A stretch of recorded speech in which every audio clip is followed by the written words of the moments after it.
સૌપ્રથમ સુરતથી સમાચાર કે જ્યાં વાવાઝોડાને કારણે શહેરમાં ભારે નુકસાન પહોંચ્યું છે।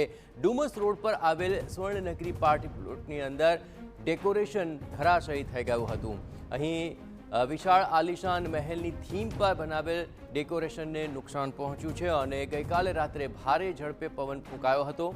આખો સેટ ધરાશાયી થઈ ગયો હતો।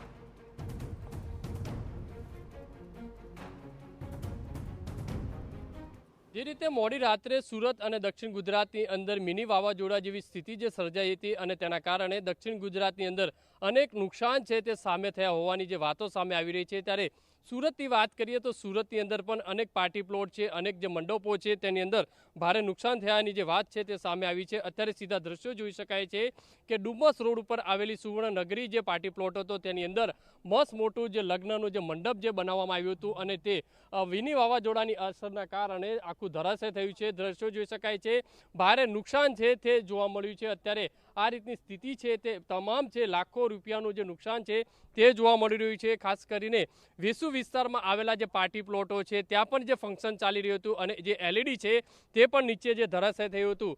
એટલે કહી શકાય છે મિની વાવાઝોડાના કારણે ગઈ રાત્રિના સમયે જે આખી હકીકત જે સામે આવી છે, એક જે વ્યક્તિ છે તે રોડ ઉપર પસાર થઈ રહ્યો હતો ને તે દરમિયાન જે રીતે એસએમસીનો જે એક જે પોલ છે નીચે પડવાના કારણે તેનું પણ જે મોત થયું હતું। અત્યારે આ દ્રશ્યો છે તમામ હકીકતો બતાવી રહ્યા છે કે મિની વાવાઝોડું કેટલો પવન ભારે ફૂંકાયો હતો, કારણ કે સુરત એક દરિયા કિનારે આવેલું હોવાના કારણે તેની અસર હતી તે વધુ જોવા મળી હતી।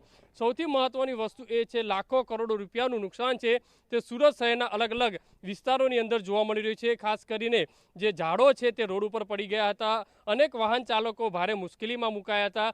જે રીતે ટીવી સ્ક્રીન ઉપર જોઈ રહ્યા છે કે આજે સુવર્ણનગરી છે તેના પહેલાના જે દ્રશ્યો છે અને ત્યારબાદના જે દ્રશ્યો છે તે જ આખું કહી રહ્યા છે કે પહેલાં કેવું હતું અને અત્યારે તેની સ્થિતિ કઈ રીતની છે।